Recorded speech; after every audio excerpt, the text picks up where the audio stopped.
안녕하십니까. 2020년 3회 유통관리사 상권 분석 문제 보시겠습니다.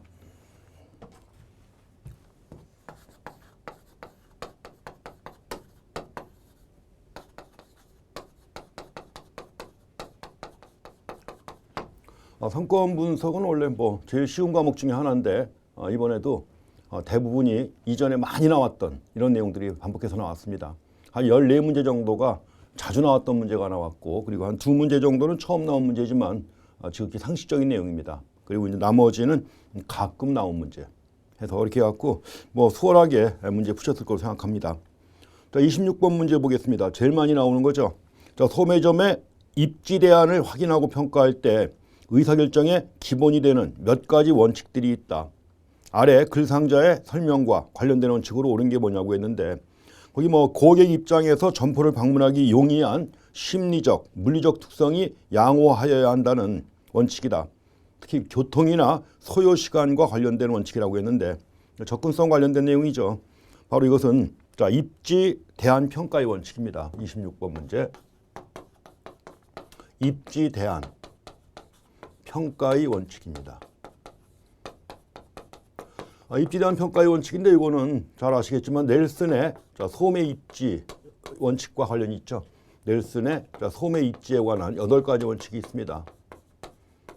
소매 입지의 원칙 해가지고 8가지가 있는데, 그와 관련된 내용입니다. 이번에도 2문제가 나왔습니다. 지금 26번 문제가 나와 있지만 36번 문제에서는 넬슨을 언급한 다음에 또 문제가 나옵니다. 워낙 자주 나오고 과거에도 그런 일이 있었습니다.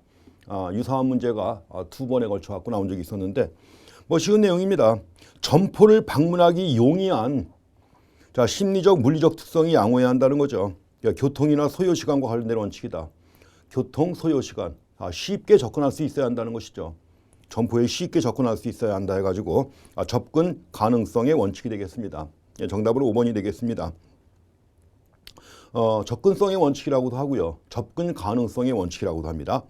일본에 가용성의 원칙 해가지고 이용 가능성의 원칙, 또 이번에 보충 가능성의 원칙이라고 했는데, 이건 양립성이라고 하죠. 흔히 컴패터빌리티 해가지고 양립성이라고 해서 넬슨이 얘기하는 것이고요. 그다음에 이제 고객 차단의 원칙인데, 이거는 이제 중간에 저지할 수 있어야 된다는 겁니다. 중간 저지성이라고 하는 거 얘기하는 것이고, 자, 4번에 동반 유인의 원칙이 있는데, 이건 흔히 누적적 흡인력이라고 하는 것이죠.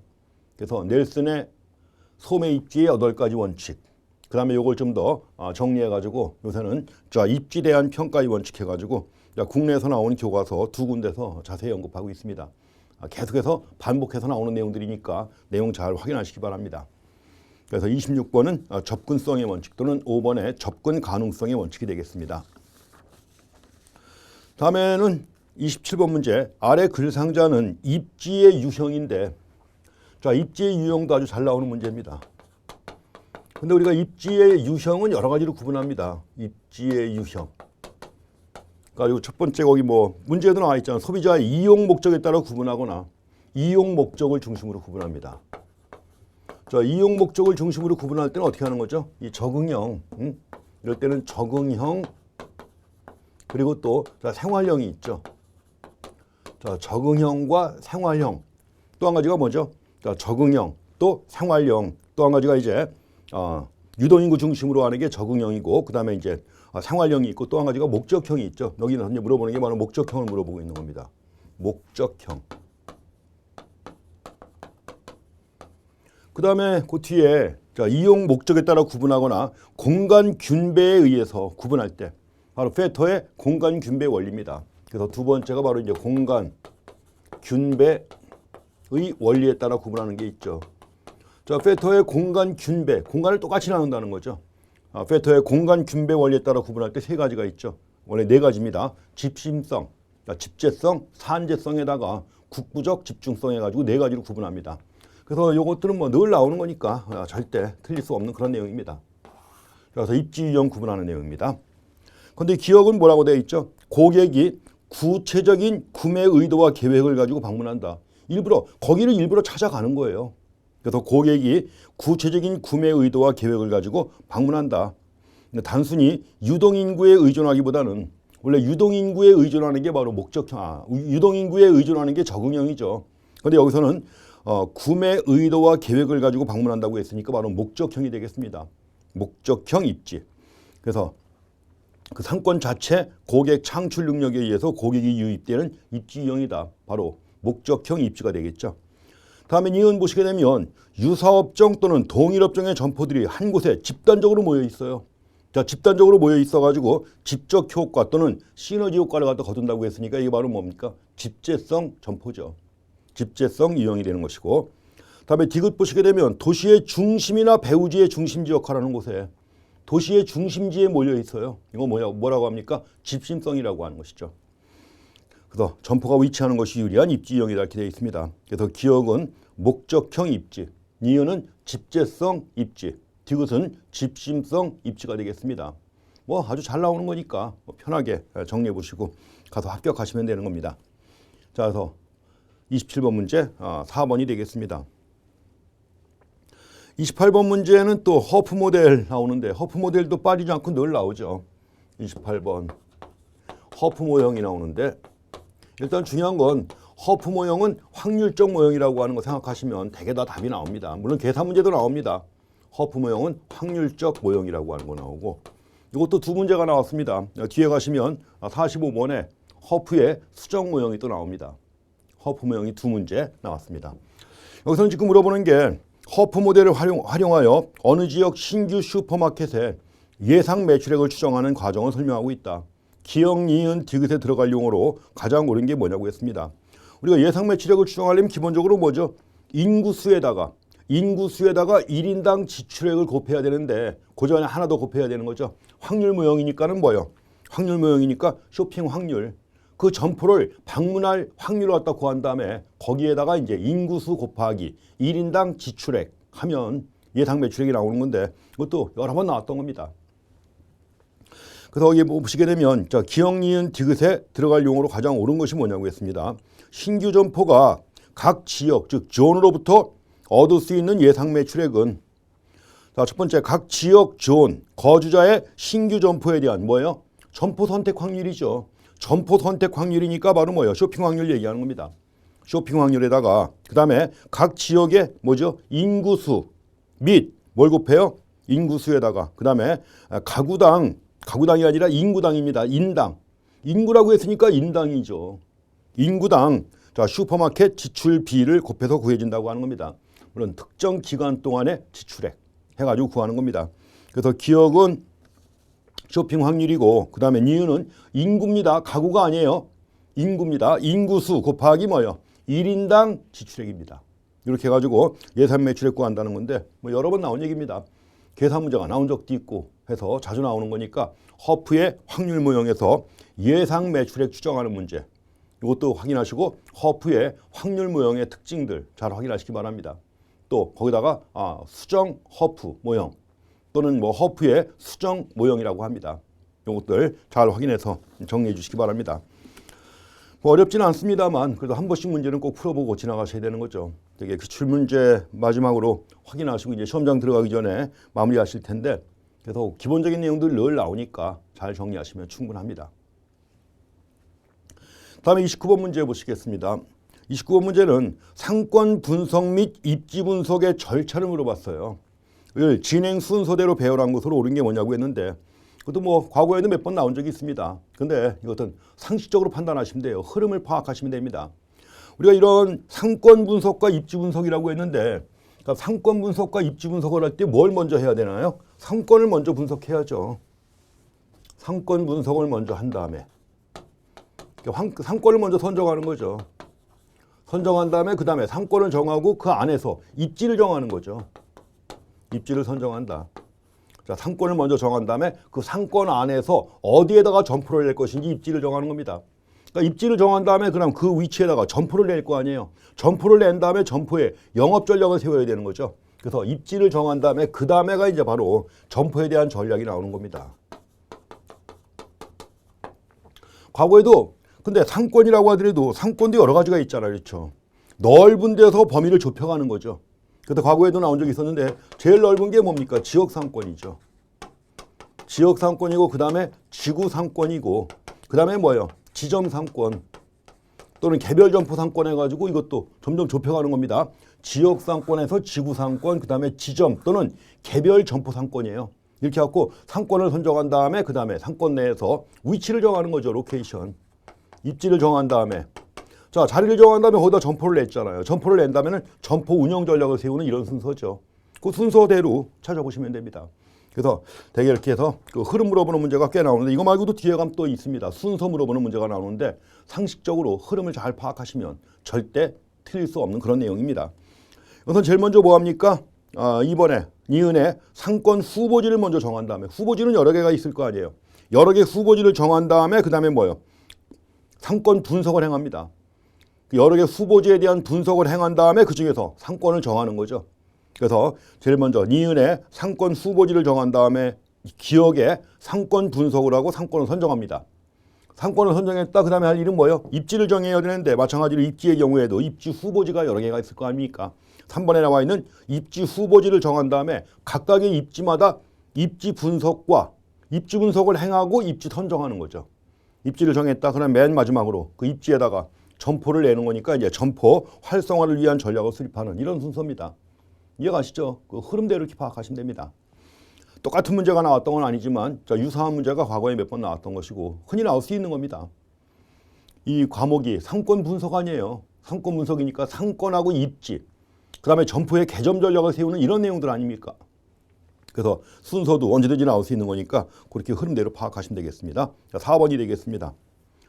다음에 30번 문제, 상권 분석 기법 중 유추법에 대한 설명으로 가장 옳지 않은 게 뭐냐고 했는데 제일 많이 나오는 탑 10 중에 하나입니다. 애플바움의 유추법 늘 나오죠.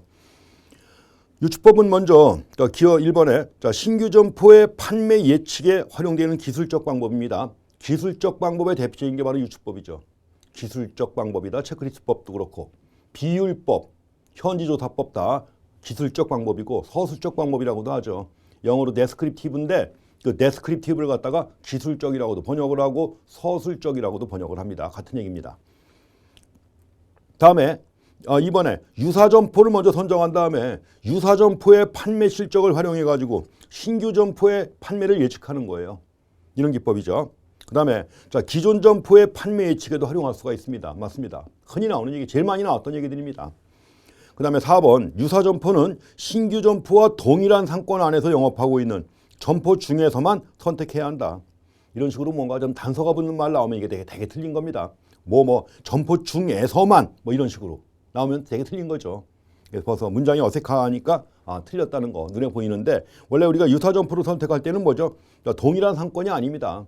동일한 상권이 아니라 규모가 비슷한 상권 안에 있는 다른 점포도 괜찮아요. 근데 중요한 건 유사한 점포라는 거죠. 내가 치킨집을 낸다. 그러면 당연히 치킨집을 갖다 찾아갖고 예상 매출에 구하는 겁니다. 그런 식으로 해가지고 중요한 건 신규 점포와 동일한 상권은 아닙니다. 규모가 비슷한 다른 상권에서도 유사 점포 선택할 수 있습니다. 그래서 4번이 잘못된 것이고요. 5번에 CST 맵 기법을 이용합니다.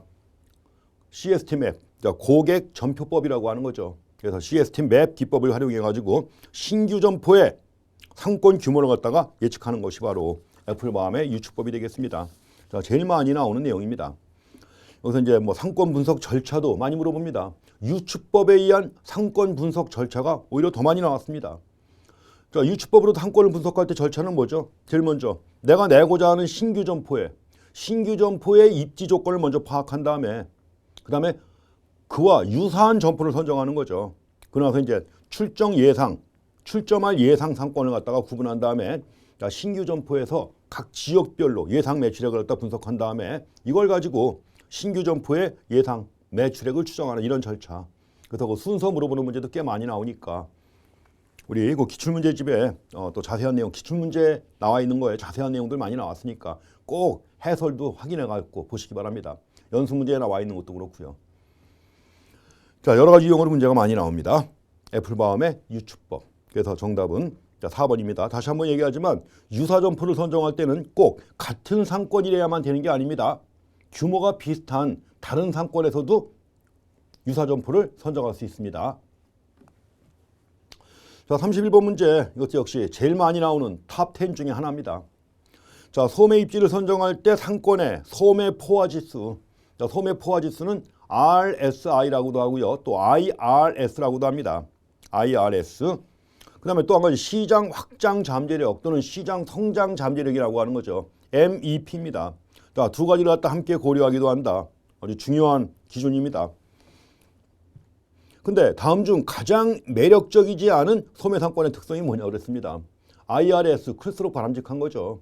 원래 IRS는 뭐죠? 제곱미터당 점포 면적 제곱미터당 잠재 수요입니다.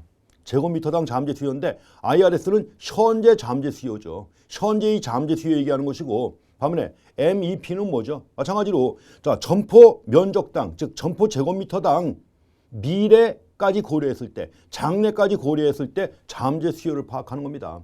당연히 잠재 수요가 크면 클수록 뭐예요? 점포를 내도 바람직한 거죠. 그러니까 당연히 IRS나 MEP나 크면 클수록 바람직한 것이고 근데 여기서는 뭐예요? 가장 매력적이지 않은이라고 그랬죠. 가장 매력적이지 않다. 둘 다 낮을 때 매력적이지 않은 겁니다. 지금까지 IRS, MEP 문제 나온 것 중에 가장 쉬운 문제예요. 물론 예전에 또 가장 매력적인 소매 상권의 특성 해가지고 둘 다 클 때 이런 문제가 나온 적도 있습니다. 가장 쉽게 나온 문제입니다. 근데 여기서 IRS나 MEP 같은 경우에는 계산 문제도 나온 적이 있습니다. IRS를 구하는 계산 문제도 나온 적이 있었는데 뭐 별거 아니죠. 잠재 수요 구하는 건데 잠재 수요는 뭐예요? 그러니까 지역 시장의 총 가구 수분의 가구당 특정 업태에 대한 지출액 곱하면 그게 잠재 수요가 되는 거죠. 가구 수 곱하기 가구당 특정 업태에 대한 총 지출액 구하면 되는 거죠. 그렇게 한 다음에 점포 매장 면적으로 나누는 겁니다. 그럼 이것이 바로 IRS가 되는 거. 첫 문제 나왔던 거니까 한번 계산 문제도 한번 확인해 보시기 바랍니다. 가장 쉬운 문제, 그렇지만 또 자주 나오는 문제입니다. 이런 문제 나오면 고맙죠. 그래서 31번 정답은 자 2번이 되겠습니다. 다음에 32번 특정 지역의 다수의 점포를 동시에 출점시키는 거예요. 같은 상권 안에다가도 뭐예요? 점포를 두 개, 세 개 내는 겁니다. 가지고 그 상권 내에서 아예 우위를 점하고자 하는 거예요. 우위를 점한다. 그 상권을 지배한다. 영어로 도미넌트. 도미넌트라고 하죠. 우세하다, 우월하다, 지배한다. 이런 말. 그래서 동시에 출점시켜서 매장 관리 등의 효율을 높이고 시장 점유율을 확대하는 전략으로 가장 옳은 게 뭐냐고 했습니다. 뭐 스타벅스 같은 커피점, 또 편의점 같은 경우죠. 한 상권이지만 점포가 여러 개가 있단 말이에요. 그 지역을 완전히 장악하고자 하는 거죠. 그렇게 함으로써 시장 매출액을, 시장 점유율을 최대한 높이고자 하는 겁니다. 무슨 전략입니까? 도미넌트 출점 전략이라고 해서 이것도 여러 번 나왔던 겁니다. 탑 10은 안 들어가지만 그러나 아주 많이 나왔던 내용 중에 하나입니다. 그래서 최근에도 2018년에도 한번 나왔고 2016년에 2014년에 생각해보니까 2년마다 한 번씩 나오고 있네요. 그래서 2013년, 14, 16, 18년 계속 나왔습니다. 그러니까 언제든지 나올 수 있는 것이고 근데 뭐 뻔한 얘기죠. 다수의 점포를 동시에 출점시켜서 그 지역의 시장 점유율을 높인다. 그래서 이거 갖다가 도미넌트 출점 전략이라고 합니다. 물론 이제 도미넌트 출점 전략에 대해서 더 많이 나온 건 뭐냐? 이거는 단순하게 개념 물어보는 거 나온 거 아니야. 이게 뭐냐? 근데 도미넌트 출점 전략의 경우에는 더 많이 나오는 게 뭐냐? 장점을 많이 물어봤어요. 도미넌트 출점 전략의 장점. 장점이 여러 가지가 있죠. 점포가 여러 개가 있으니까 물류라든가 물류 및 점포 관리의 효율성이 높아지겠죠. 물류 및 점포 관리의 효율성이 높아지고 또 상권 내 시장 점유율을 확대할 수가 있죠.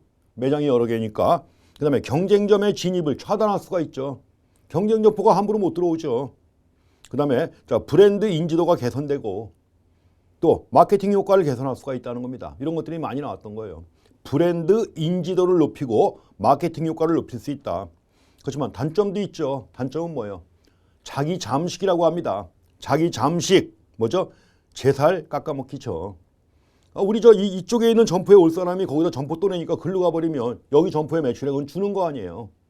그래서 이렇게 갖고 제 살 깎아먹기 같은 문제도 발생할 수 있다. 또 이제 각각의 점포의 매장 면적을 늘리기가 어렵죠. 점포가 여러 개니까 이런 단점도 나왔고. 그렇지만 이제 장점을 중심으로 해서 제일 많이 나왔습니다. 도미넌트 출점 전략 또는 도미넌트 상권 전략이라고 합니다. 다음에 33번 문제입니다.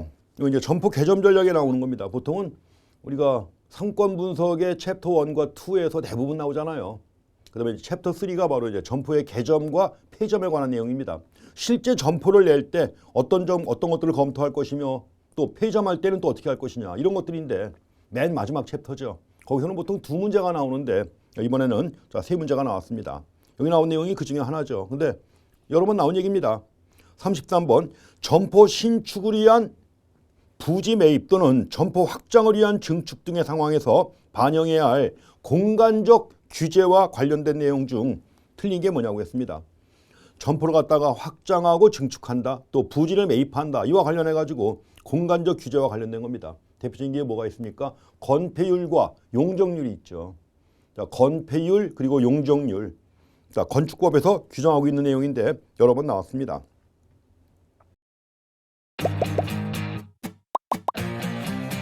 에듀윌 유료 회원만의 특별한 서비스.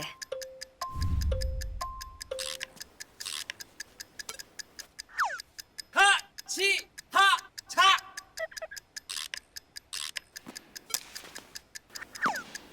하치하차 정답! 같이 하자 친구야 에듀윌 유료 회원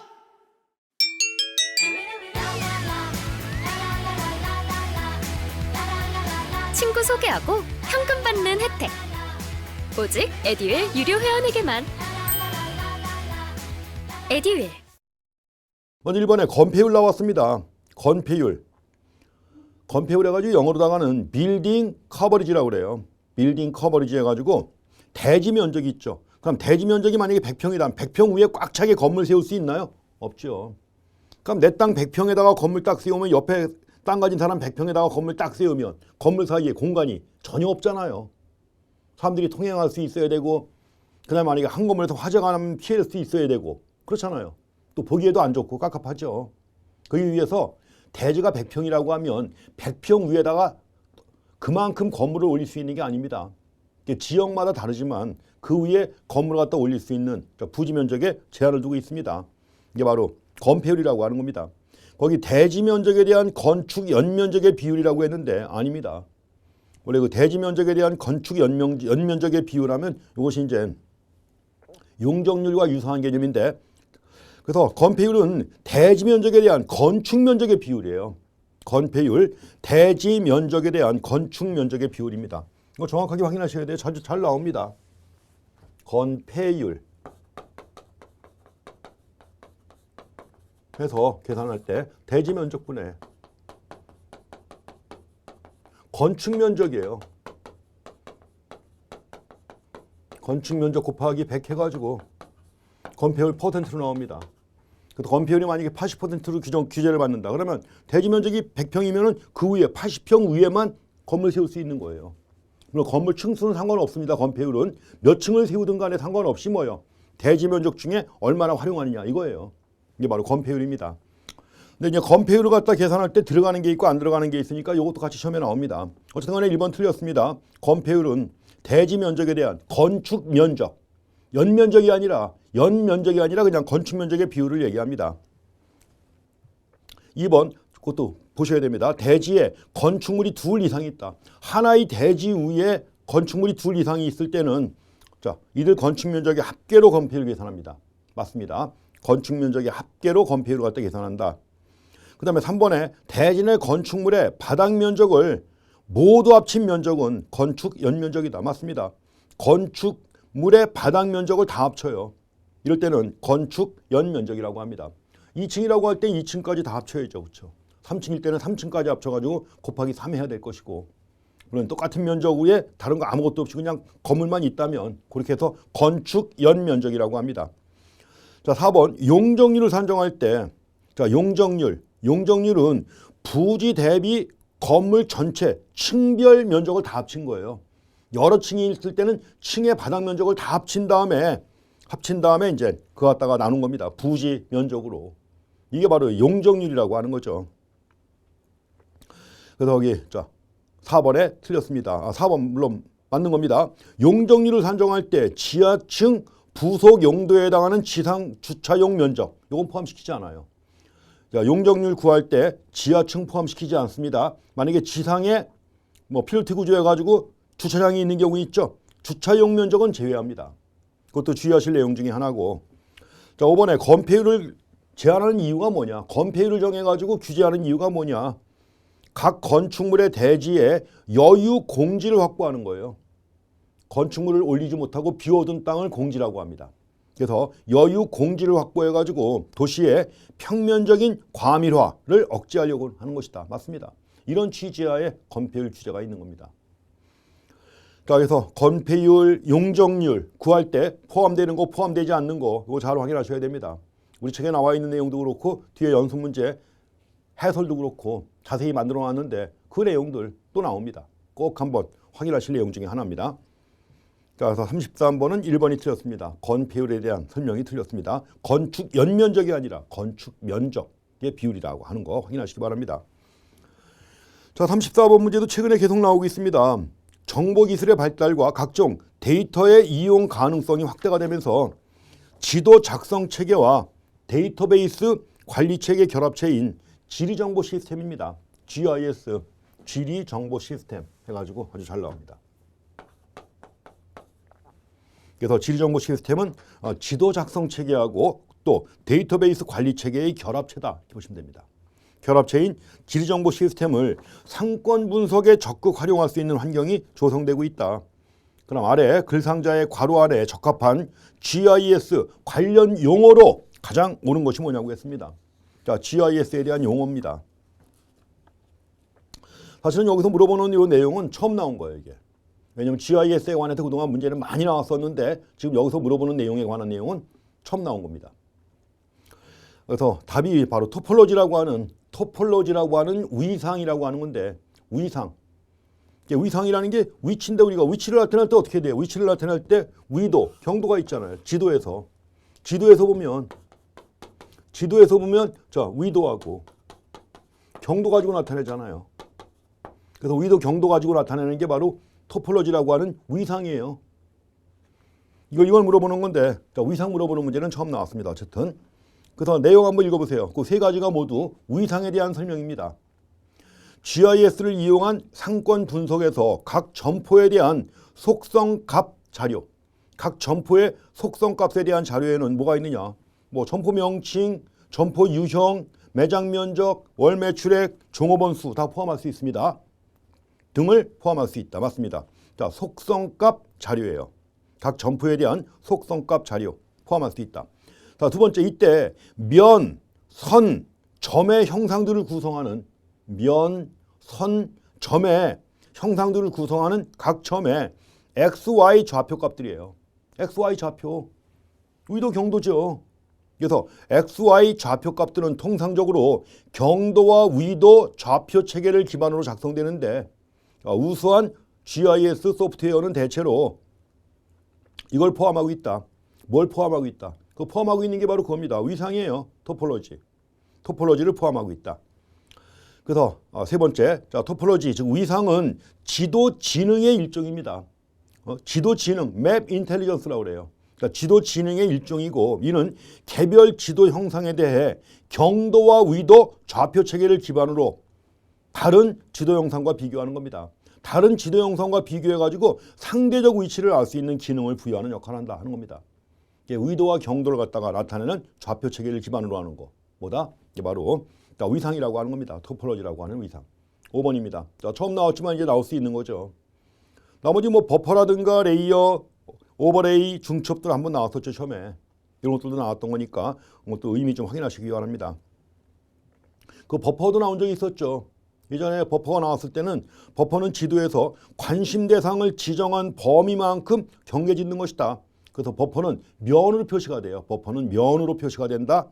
나왔었고, 그 다음에 여기 이번에 레이어가 나왔는데 지도 레이어라고 해서 여러 번 나왔던 거죠. 지도 레이어.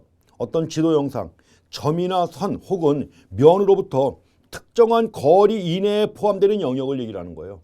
특정한 거리 이내에 포함되는 영역 해가지고 영역이니까는 뭐예요? 선의 형태로 표현됩니다. 지도 레이어는 선의 형태로 표현되는 것이고, 그 다음에 이제 중첩 해갖고 오버레이도 처음에 나왔었죠.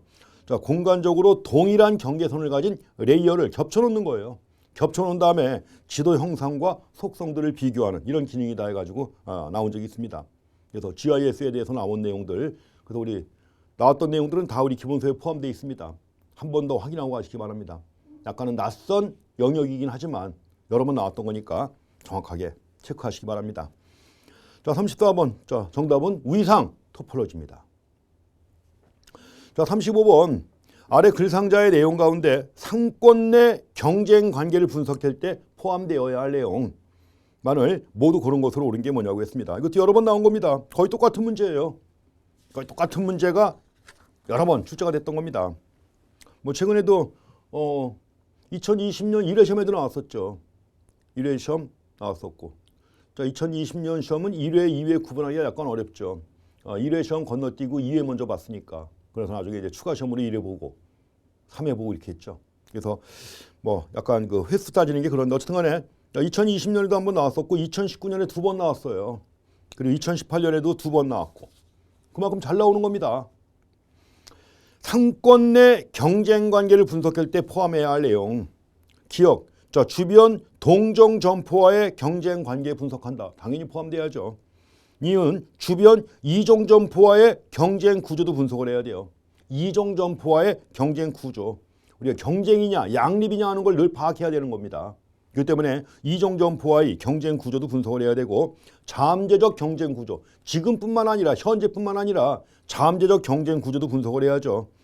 또 상권 위계별로 경쟁 구조를 갖다 분석합니다. 자, 상권에 위계해가지고 자, 지역, 지구, 지점이 있잖아요. 그 다음에 미음의 주변 동종 점포와의 보안 관계, 이것도 중요하죠. 그래서 보안 관계가 있다면 그 주변에 점포를 같이 내는 게 더 유리하죠. 왜냐면 그 점포에 물건 사러 온 고객이 우리 점포에도 오니까, 또 우리 점포에 왔던 고객이 그리도 가니까 다 분석을 해야 됩니다. 5가지 다 포함되는 겁니다. 5가지 다. 그래서 우리가 경쟁 분석이라고 할 때는 위계별 경쟁 구조 분석, 업태별 또 업태 내, 업태별 업태 내 경쟁 구조 분석, 또 경쟁 및 보안 관계 분석, 잠재 경쟁 구조 분석, 이런 거 다 포함되는 겁니다. 그리고 이제 잠재 경쟁 구조 분석을 위해서 업태 내 경쟁 분석, 업태별 경쟁 분석, 위계별 경쟁 구조 분석 다 시행돼야 되는 겁니다. 여기 나와 있는 5가지 다 포함되는 겁니다. 자, 그래서 상권 내 경쟁 관계를 분석할 때 어떤 내용이 포함되어야 할 것인가 하는 거, 그걸 쭉 흐름 파악하시면 쉽게 답 찾을 수 있습니다. 다음에 36번 문제입니다. 넬슨의 소음의 입지 8가지 원칙도 나왔습니다. 앞에서 26번에 나왔던 내용하고 거의 같은 걸 물어보는 겁니다. 그렇지만 문제는 물론 다르지만 넬슨의 소음의 입지의 이건 원칙이라고 하죠. 흔히 8가지 원칙에 대한 겁니다.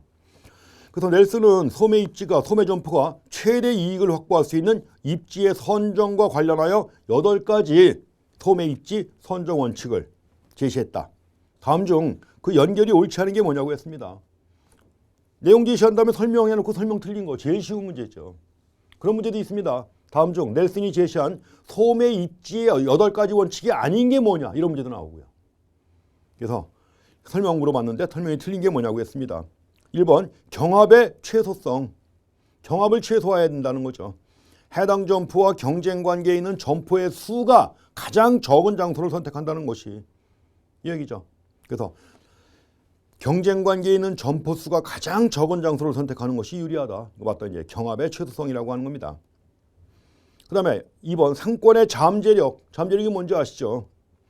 그래서 판매하려는 상품이 차지할 시장 점유율을 갖다 예측해야 하는 겁니다. 예측을 해야 되는 시장 점유율이죠. 이게 잠재력이죠. 또 점포 개설 비용을 파악하여 분석한 종합적 수익성이 가장 높은 것이 유리하다. 맞습니다. 자, 3번의 양립성. 업종이 같은 점포가 인접해서 자, 상호 보완 관계를 통해서 매출을 향상시킬 수 있다? 아니죠.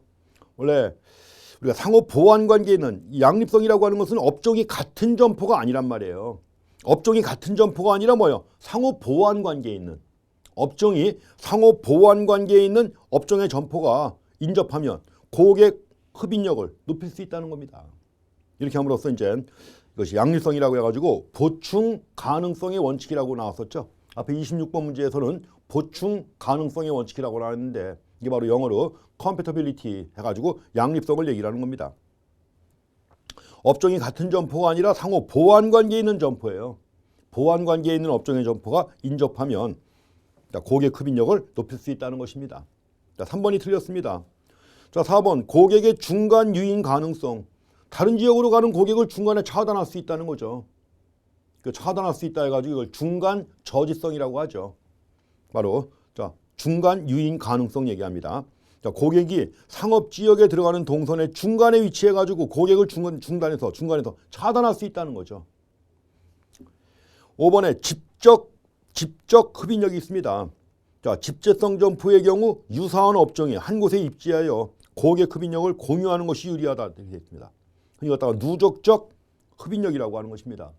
그래서 넬슨의 소매 입지의 8가지 원칙은 뭐 언제든지 또 나올 거니까 그 기본적인 내용들 확인하시기 바랍니다. 정답은 3번이 되겠습니다. 다음에 37번 문제. 공동주택인 아파트 단지 내 상가의 일반적인 상권 특성과 거리가 먼 것이 뭐냐고 했는데 여기서 물어보고자 하는 내용을 포인트로 해갖고 나온 문제는 이제 2번째 나온 겁니다. 거기 뭐 나머지는 별거 아니죠. 1번 보시게 되면 상가의 수요층이 상가 단지 내 상가입니다. 아파트 단지 내 상가. 자, 상가의 수요층이 단지 내 입주민들로 제한되어 매출 성장에는 한계가 있다. 맞습니다. 다른 지역 상가가 있는 아파트에 거주하는 사람들이 여기까지 오진 않을 거 아니에요. 뭐 특별한 게 있으면 오겠지만 그렇지만 이제 단지 내 입주민들로 제한되어 있다. 맞습니다. 2번 관련 법규에서는 단지 내 상가를 근린 생활시설로 분류하여 관련 내용을 규정하고 있습니다. 단지 내 상가는 근린 생활시설이에요. 관련 법규가 뭐죠? 건축법입니다. 건축법에서 단지 내 상가는 근린 생활시설로 분류해가지고 그 지역 주민들이 이용하는 거예요. 관련 내용을 규정하고 있습니다. 자, 상가의 연면적과 단지의 세대수를 비교한 세대당 상가 면적을 고려한다. 그래야 되는 겁니다. 자, 세대당 상가 면적이 얼마냐. 이걸 해야만 여러 가지 상권의 특성을 파악할 수 있습니다. 자, 4번 일반적으로 중소형 평형보다는 높은 대형 평형 위주로 구성된 단지가 유리하다? 아닙니다. 이거 옛날에 나왔던 문제의 포인트에 이것도 이제 2번째 나온 겁니다. 왜냐하면 이 대형 평형 위주로 구성되어 있다. 대형 평형 위주로 구성되어 있다고 하면 대부분 다 뭐예요? 자, 소득이 높은 계층이죠. 자, 소득이 높은 계층이고 소득이 높은 계층 같으면은 단지 내 상가를 이용하지 않고 뭐예요? 다른 지역에 있는 도심이라든가 이런 데 있는 백화점이라든가 이런 거 이용한단 말이에요. 그래서 그만큼 이제 대형 평형 아파트가 많은 곳에서는 단지 내 상가 이용률이 굉장히 낮습니다. 여러 실증 분석을 통해서도 확인된 겁니다. 우리가 공부하는 이런 내용과 관련해 가지고 이제 대학원에서 학위 논문 쓰고 한 사례가 굉장히 많은데 실제 조사해 가지고 나온 게 많습니다.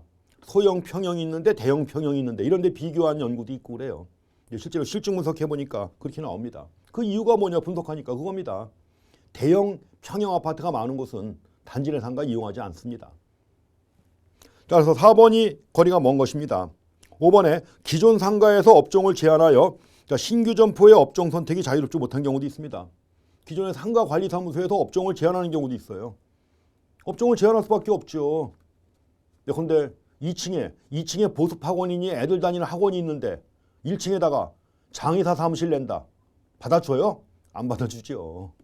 그래서 여러 가지 물론 이제 극단적인 예를 들었습니다만은 기존 상가에서 업종을 제한해가지고 신규 점포의 업종 선택이 자유롭지 못한 경우도 있습니다. 왜냐하면 지나치게 경쟁 관계에 있는 다른 업종이 또 들어온다. 그럼 당연히 기존에 영업하던 사람은 싫어하죠. 제한합니다. 자, 30번 문제 뭐 통상적인 얘기입니다.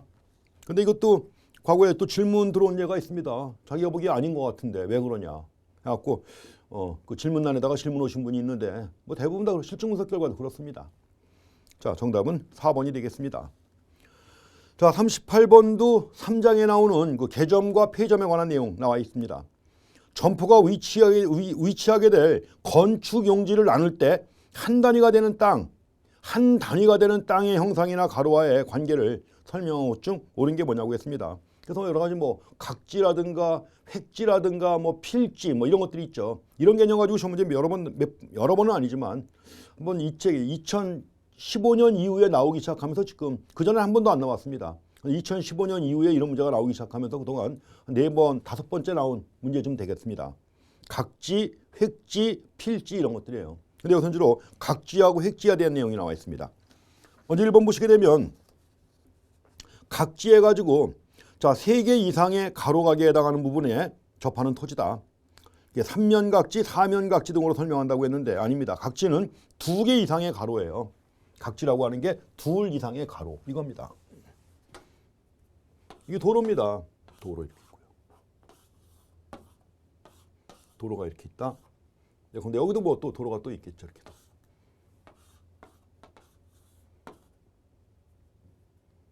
이렇게 있다 도로가. 그럼 만약에 점프를 낼 때 여기다 이렇게 점프를 냈단 말이에요. 여기다 점프 내게 되면 어떻게 되는 거야? 도로의 접합면이 2 군데가 있죠. 이면각지예요. 그다음에 여기다가 만약에 점프를 냈다. 여기 점프를 냈다. 그러면 뭐죠? 자, 3군데 접하고 있죠. 근데 더 좋은 데가 어디냐? 아예 4군데를 다 접하고 있는. 이거 통째로 점프해 이게. 통째로 점프라고 하면 뭐예요? 접하고 있는 데가 4개가 있죠. 그래서 일반적으로는 이런 거리가 있지 그럼 오면각지가 있겠습니까? 도로가 아주 묘하게 이상하게 만들어져 가지고 오면각지 불가능하죠. 그래서 되게 이런 겁니다. 3면각지, 2면각지, 4면각지 이렇게 있습니다. 각지 2 이상이에요. 그래서 거기 1번이 틀린 이유가 3개 이상이라고 했는데 2 이상의 가로각에 해당하는 부분에 접하는 토지로 2면각지, 3면각지, 4면각지 등으로 설명한다. 해야 맞습니다. 그래서 1번 틀렸고요. 자, 2개 이상 그리고 2면각지, 3면각지, 4면각지 세 가지가 있습니다. 이번에 획지라고 했는데 여러 가로에 접하고 있다. 이런 거죠. 여러 가로에 접하고 있는 게 뭐예요? 각지입니다. 획지가 아니라 각지. 그래서 여러 가로에 접해서 일조와 통풍이 양호하며 출입이 편리하고 광고, 홍보 효과가 높다. 이거 바로 각지에 대한 설명입니다. 획지가 아니라 각지. 원래 그 획지라고 하는 것은 뭐죠? 획지라고 하는 것은 다른 토지와 구별되는 가격 수준이 비슷한 토지를 얘기를 하는 거예요. 여러 가지 인위적 경계, 자, 인위적 경계라든가 자연적 경계, 또 행정적 경계에 의해서 다른 토지와 구별되는 가격 수준이 비슷한 토지, 이걸 획지라고 그래요. 자, 2번 틀렸습니다. 3번에 순획지라고 설명 나왔는데 이런 개념은 없습니다. 순획지. 자, 네이버 가서 검색해 보세요. 네이버 가서 검색하면 순획지에서 뭐가 나오느냐? 대한상공회에서 이 자격평가단에서 실시하는 유통관리사 2급 시험 문제에 나왔다는 거 그거 하나만 떠요. 검색어 치면 그거 하나만 딱 나옵니다. 어디에도 안 나와요. 참 없는 단어 만들어내려고 이제 애먹었네요. 유사한 단어도 없으니까 네이버 검색해서 전혀 안 나오는 거 아닙니까? 그거 이외에는.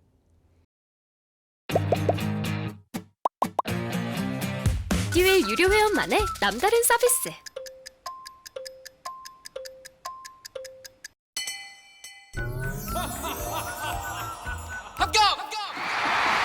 합격하고 돈도 받는 혜택. 오직 에듀윌 유료 회원에게만. 에듀윌. 무료 합격! 자, 그래서 순획지라는 개념은 그런 것이고, 자, 4번에 3면 가로각지입니다. 3면 가로각지 뭐예요? 획지의 3면에 계통이 다른 가로에 접해 있는 토지다 하는 겁니다. 이게 맞습니다. 3면 가로각지. 원래 이제 근데 3면각지라고 하지 가로라는 말은 잘 안 씁니다. 3면각지. 근데 틀린 말은 아니고요. 자, 획지의 3면에 계통이 다른 가로에 접해 있는 토지다 하는 겁니다. 그 다음에 5번에 각지라고 해서 건축용으로 구획 정리할 때 단위가 되는 땅으로 인위적, 행정적 조건에 의해서 다른 토지와 구별되는 토지다. 이건 바로 획지에 대한 설명입니다. 5번은 각지가 아니라 획지에 대한 설명으로 파악하시면 되겠습니다. 그래서 38번 자, 정답은 4번이 되겠습니다. 또 나올 수 있습니다. 그다음에 39번 문제도 개점 및 폐점과 관련해 가지고 나온 얘기인데 이거는 이제 글자 그대로 처음 나온 문제입니다. 요새 그 상가 건물 임대차 보호법 아주 사회적으로 많이 시끄럽지 않습니까 이게. 그래서 아마 시사성도 있고 그래서 낸 것 같은데 임차한 건물에 점포를 개점하거나 폐점할 때는 임차권의 확보가 매우 중요하다. 자, 상가 건물 임대차 보호법과 관련된 내용으로 옳지 않은 게 뭐냐고 했습니다. 상가 건물 임대차 보호법. 이거 아주 시끄러운 거예요. 1번 상법의 특별법이라고 했는데 아닙니다. 민법의 특별법이에요. 상법이라고 하는 게 주로 상행위를 규정하고 있는 거죠. 이거는 원래 민법의 특별법이 되는 게 상법입니다. 민법의 특별법으로서 상법. 가지고 이제 우리가 특별법 우선의 원칙이 있죠. 일반법과 특별법이 충돌할 때 이럴 때는 특별법이 우선합니다. 근데 어쨌든 간에 자, 지금 상가건물 임대차 보호법은 민법의 특별법이에요. 1번 틀린 겁니다. 1번 틀렸고 이번에 기간을 정하지 않은 임대차가 있죠. 자, 계약을 했는데 기간을 정하지 않은 거예요. 자, 기간을 정하지 않은 임대차는 그 기간을 1년으로 봅니다. 1년으로 본다. 임차인이 신규 임차인으로부터 권리금을 회수할 수 있는 권한을 일부 인정한다. 권리금이 옛날에는 그냥 관습상 주고받는 거여서 법의 규정이 없던 겁니다. 근데 지금은 법의 규정이 만들어졌습니다. 법의 규정이 만들어져 가지고 권리금을 회수할 수 있는 권한을 일부 인정합니다. 자, 4번 법 규정에 위반한 약정으로 법 규정을 위반한 약정으로 임차인에게 불리하면 효력이 없는 겁니다. 효력이 없는 강행 규정이다. 5번에 상가 건물 외에 임대차 목적물의 주된 부분을 영업용으로 사용하는 경우에도 이 법이 적용되는 겁니다. 맞습니다. 그래서 여기 우리가 자, 상가 건물 임대차 보호법 원래 법 보면 법의 제1조에는 법의 목적이 나와요. 이 법의 목적 이렇게 나옵니다. 제1조 가로에 놓고 법의 목적 나온 다음에 이 법은 이렇게 시작이 돼요. 그래서 이 법의 경우에도 이 법은 상가 건물 임대차에 관하여 민법에 대한 특례를 규정하여 자, 국민 경제 생활의 안정을 보장함을 목적으로 한다 이렇게 되어 있습니다. 자, 민법에 대한 특례를 규정하여 이렇게 나와 있어요. 민법의 특별법입니다. 자, 이 문제 통해서 한번 확인하고 지나가시면 되는 거죠. 자, 40번. 자, 소매점포의 입지 분석에 활용하는 회기 분석. 우리가 통계자료 이용해 가지고 분석하는 아주 대표적인 분석 방법이 바로 회기 분석입니다. 그래서 두 변수 간의 추세를 찾아내는 거죠. 그래서 두 변수 간의 추세를 찾아내 가지고 이제 독립 변수가 변화할 때 종속 변수가 얼마나 변화할 것인지 알고자 하는 겁니다. 이래 가지고 이제 가로축은 x축이고 세로축은 y축이죠. 그럼 이제 수집된 데이터를 갖다가 여기다 찍어 보니까 이런 식으로 나온단 말이에요. 그럼 이 데이터를 갖다가 통과하는 가장 대표적인 선을 갖다 구하는 겁니다. 이걸 갖다 우리가 흔히 회귀선이라고 그래요. 자, 리그레션 라인 해가지고 회귀선을 갖다 구하는 겁니다. 회귀선을 찾아내게 되면 예측이 가능하죠. 근데 x값이 만약에 이만큼으로 주어졌다. 그럼 이럴 때 y값이 얼마가 나올 것인지 예측할 수가 있잖아요. 이럴 때 이용하는 게 회귀 분석입니다. 굉장히 다양한 분야에 많이 활용되는 겁니다. 그래서 여기 찍힌 점들을 갖다 통계에서는 스캐터 다이어그램이라고 해서 산포도라고 하는 것이고 이 산포도상의 모든 점들을 갖다가 가장 평균적으로 통과하는 선을 갖다 그리는 거예요. 그래서 이걸 알기 위해서 최소 자승법이라고 하는 기법을 이용해 가지고 회귀선을 도출하는 것입니다. 그래갖고 이걸 통해서 이제 여러 가지 예측도 하고 하는데 이걸 회귀 분석이라고 하는 거죠. 여기 영향을 미치는 요소들이 있죠. 여기는 x값 하나만 나와 있습니다만 이걸 독립변수가 되는 것이고 이게 독립변수가 되는 것이고 독립변수 값에 영향을 받는 게 종속변수죠. y가 종속변수고 근데 이제 독립변수가 하나일 때도 있고 여러 개일 때도 있습니다. 이제 독립변수가 하나인 경우에는 단순 선형 회귀 분석 그 다음에 독립변수가 여러 개일 때 다중 회귀 분석이라고 합니다. 자, 이 문제 전에 나왔던 것 똑같은 겁니다. 또 여러 번 나온 거예요. 꽤 많이 나온 편입니다. 회귀 분석. 그래서 이거 회귀 분석이 아마 지난번 시험에도 나왔던 거예요. 2020년 2회 시험에도 나왔던 겁니다. 1번 소매점포의 성과에 영향을 미치는 다양한 요소들의 상대적 중요도를 파악할 수 있습니다. 그 독립변수가 여러 개인데 그 여러 독립변수마다 계수가 계산될 거 아니에요. 그러니까 아무래도 계수가 크게 나오면 그 회귀계수가 크게 나오면 그게 큰 영향을 미치는 거죠. 그래서 다양한 요소들의 상대적 중요도를 파악할 수가 있습니다. 근데 2번 분석에 포함되는 여러 독립변수들끼리 서로 영향을 미치면 돼야 안 돼요. 독립변수끼리 영향을 미친단 말이에요. 그럼 돼야 안 돼요. 안 되는 거죠. 그래서 여기 여러 독립변수들끼리는 서로 관련성이 높을수록 좋다고 했는데 아닙니다. 독립변수끼리 가급적이면 독립변수끼리 영향을 주고받고 이런 게 없어야 돼요. 그러니까 독립변수를 선정할 때 잘 선정해야 된다는 얘기입니다. 그래서 만약에 독립변수끼리 서로 영향을 미친다고 하면 이럴 때 흔히 다중 공선성이라고 그래요. 통계 용어입니다. 멀티 코리니얼리티 해가지고 다중 공선성 문제가 발생하면 물론 이거 해결할 수 있는 기법도 또 있습니다. 그렇지만 다중 공선성 문제가 심각해지면 회귀 분석 결과 자체가 아무 의미가 없을 수도 있는 겁니다. 그래서 자, 독립변수를 선정할 때는 독립변수끼리 서로 영향을 주지 않는 상관계수가 약한 이런 독립변수를 잘 선정해야 되는 겁니다. 2번이 틀렸습니다. 관련성이 높을수록 좋다고 했는데 관련성이 높을수록 회귀분석 결과가 전혀 의미가 없는 이런 경우가 많이 나옵니다. 자, 점포 성과에 영향을 미치는 영향변수에는 상권 내 경쟁 수준이 포함될 수 있다. 그렇겠죠. 상권 내 경쟁 수준에 따라 점포 성과가 달라진다면 당연히 달라지죠. 독립변수에 포함시킬 수 있습니다. 또 점포 성과에 영향을 미치는 영향변수의 점포의 입지 특성도 중요하죠. 자, 표본이 충분해야 합니다. 우리가 항상 통계 분석에서는 필요한 만큼 표본 수가 있어야 돼요. 물론 표본이 너무 많으면 또 비용이 많이 들죠. 그렇지만 이제 적정수의 표본이 있어야 됩니다. 충분해야 돼요. 그래서 5번에 표본이 되는 점포의 수가 충분하지 않으면 회귀 분석 결과의 신뢰성이 낮아질 수가 있습니다. 맞습니다. 자, 2번이 잘못됐는데 한번 또 확인하고 지나가실 내용이고 뭐 여러 번 나왔던 거니까요. 다음에 41번 문제 이거 처음 나온 겁니다. 근데 상식적인 내용이에요. 지극히 상식적인. 자, 소매 점포의 입지 조건을 평가할 때 점포의 건물 구조 등 물리적 요인과 관련한 일반적 설명입니다. 그러니까 건물 구조와 관련해 가지고 나오는 일반적인 내용들이니까 지극히 상식적인 내용입니다. 처음 나온 거지만 다 판단할 수 있는 내용입니다.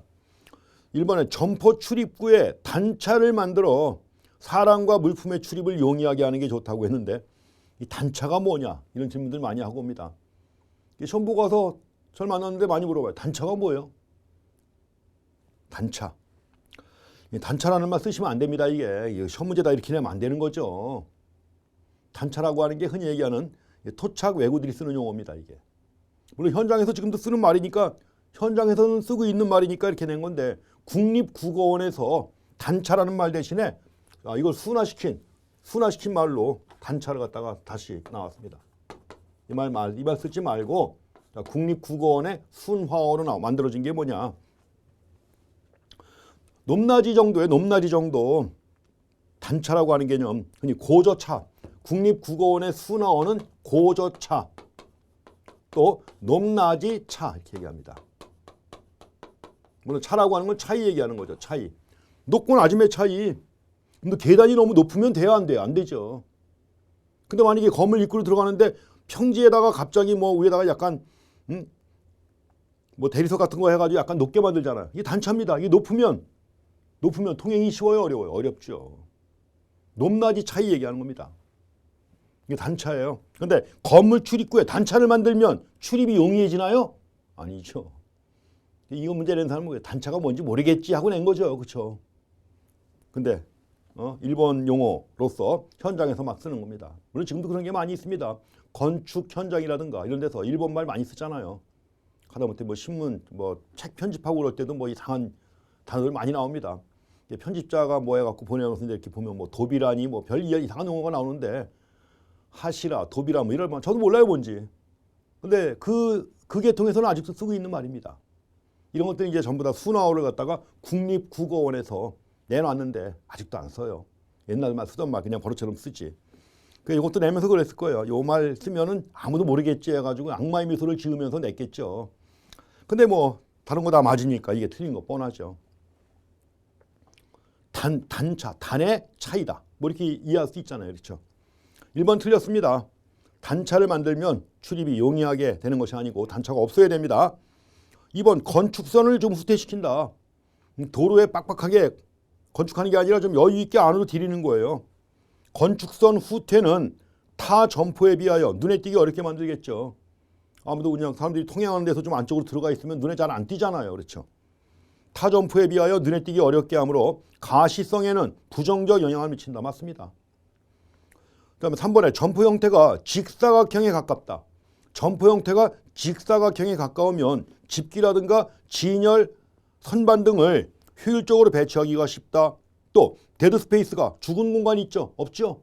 직사각형이라면 당연히 죽은 공간은 거의 없습니다. 그래서 데드스페이스가 발생하지 않습니다.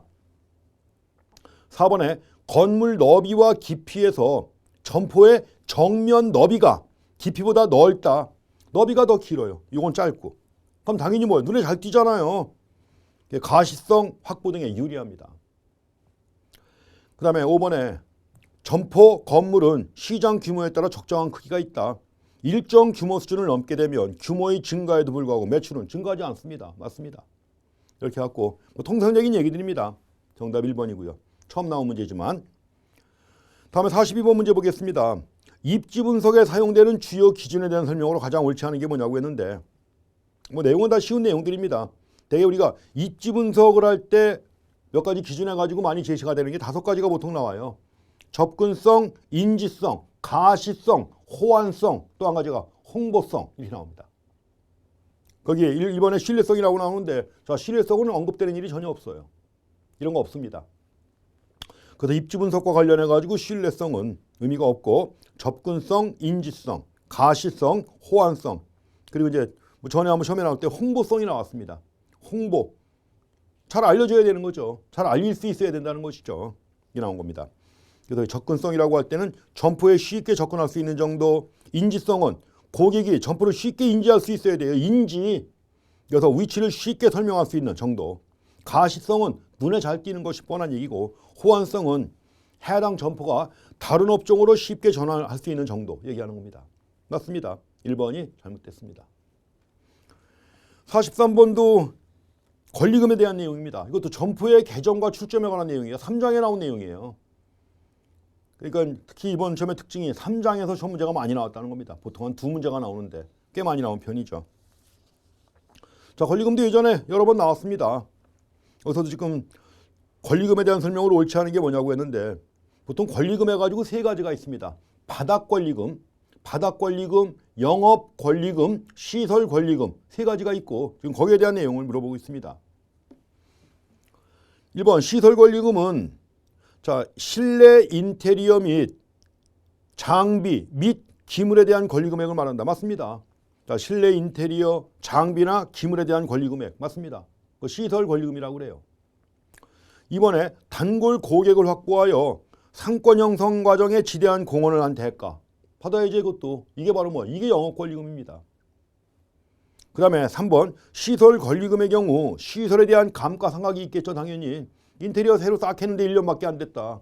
그러니까 1년 지났다면 당연히 감가를 해야죠. 그래서 통상적으로 3년을 기준으로 합니다. 시설에 대한 감가상각은 통상 3년을 기준으로 합니다. 영업권리금의 경우 평균적인 순수익을 고려하여 계산하기도 합니다. 맞습니다. 5번 영업권리금의 경우 지역 또는 자리권리금이다. 자, 지역이나 자리에 대한 대가다. 그럼 바닥이죠 이게. 바닥권리금이에요. 영업권리금이 아니라 바닥권리금. 그래서 권리금에 3가지가 있다는 거 보시고 또 예전에 시험 문제 나올 땐 그런 게 나온 게 있습니다. 권리금은 불법이다. 법에 규정되어 있지 않았던 거예요 이게. 법에 규정되어 있지 않았던 건데 지금은 자, 2015년에 상가건물 임대차보호법이 개정되면서 법률 규정으로 포함된 2015년 이후에 포함된 겁니다. 그러니까 2015년 이전에 나왔던 문제에 이게 나온 적이 있었는데 그때는 권리금 없던 겁니다. 그래서 그동안에는 이제 관행적으로만 인정돼 왔던 거예요. 법의 규정 없이. 근데 지금은 법에 있는 겁니다. 자, 그 점도 주의하시기 바랍니다. 그래서 연습 문제에 나와 있는 해설이 있으니까 그거 한번 해설 차근차근 보시면 한 번 정도는 확인하시는 게 좋아요. 물론 우리 책에도 나와 있습니다. 다음에 44번 문제 보시겠습니다. 서로 떨어져 있는 두 도시 A, B의 거리는 30km이다. 이때 A시의 인구는 8만 명이고 B시의 인구는 A시 인구의 4배다. 그러니까 도시 간의 상권의 경계를 갖다 구하는 겁니다. 도시 간의 상권의 경계를 갖다 구할 때 쓰는 게 뭐죠? 이게 여기 지금 컨버스의 상권 분기점 분석법을 이용해 계산하라고 했는데 딱 봐도 나오잖아요 벌써. 그 레일리의 소매 중력 법칙 있잖아요. 소매 인력 법칙. 그거하고 똑같은 겁니다. 인구에 비례하고 두 도시 간의 거리 제곱에 반비례한다는 건데 그걸 좀 더 체계화한 게 바로 컨버스의 상권 분기점 공식이죠. 물론 이제 컨버스의 상권 분기점 공식은 다 아시죠. 그래서 만약에 우리가 DA A 도시로부터의 거리입니다. A 도시로부터의 거리 구할 때 어떻게 하는 거죠? 두 도시 간의 거리 D. 이게 바로 여기 나와 있는 30km예요. 30km고 그다음에 1 더하기 루트. 두 도시의 인구 비율이죠. population A, population B 이렇게 하는 거죠. A 도시로부터의 거리가 이겁니다. 이거 집어넣으면 답이 나오죠. 그래서 PA가 A 도시가 8만 명, 8만. 근데 이 4배라고 그랬죠. 4배. 4배라고 했으니까 아예 뭐예요? 이거 4배라고 했으니까 이 가로 안에 들어가는 게 아예 4가 되는 거 아닙니까? 루트 4. 그래서 1 더하기 루트 4. 그러니까 3분의 30km죠. 얼마예요? 10km입니다. A도시로부터 10km, B도시로부터 20km죠. 이렇게 해가지고 답이 아주 쉽게 나오는 겁니다. 근데 이 문제가 또 여러 번 나왔던 거 아닙니까? 그래서 이렇게 보시고 더 쉽게 구하게 되면 자, B도시의 인구가 A도시의 4배 아닙니까? A도시의 4배라고 하면 결국 루트 4 대 루트 1이니까 루트 4 대 루트 1. 인구의 비례하고 거리의 제곱에 반비례한다고 그랬잖아요. 그러니까 루트 4 대 루트 1 하면 2 대 1이고 자, 30km가 2 대 1로 나눠지는 거 아니에요. 그러면 여기서 20km, 10km가 되겠죠. 아주 쉽게 구할 수 있는 이런 문제입니다. 근데 이런 문제도 꽤 나옵니다. 그래서 정답은 20km 떨어진 곳에 형성된다는 것입니다. 4번에 20km 보시고요. 다음에 45번 문제는 앞에서 봤던 허프 모델이 있었는데 이게 바로 수정 허프 모델에 관한 설명이에요. 그래서 특정 지점의 소비자가 어떤 점포를 이용할 확률, 어떤 특정한 점포를 이용할 확률을 추정할 때 활용하는 수정 허프 모델에 관한 설명 중 옳지 않은 게 뭐냐고 했는데 허프 모델을 수정한 게 뭐냐? 좀 더 그냥 쉽게 이런 걸 답을 구할 수 있게 만든 거예요. 꼭 뭐 계산 공식에다 집어넣어가지고 답을 찾는 게 아니라 자, 쉽게 판단해가지고 선택할 수 있도록 하기 위해서 나온 게 수정 허프 모델입니다. 원래 허프 모델은 뭐죠? 어떤 특정한 상업지에서 구매할 확률 아니면 특정한 점포를 선택할 확률 매장 면적에 비례하고 거기까지의 거리의 제곱에 반비례한다는 거 아니에요. 매장 면적에 비례하고 거기까지 거리의 제곱에 반비례한다는 거죠. 이걸 쉽게 판단해가지고 할 수 있도록 만든 겁니다. 그래서 여러분 특히 이제 이에 관해서 그 수정 허프 모델이 여러 개가 있습니다. 여러 가지가 있는데 그렇지만 가장 기본적으로 두 변수가 중요한 건 똑같아요.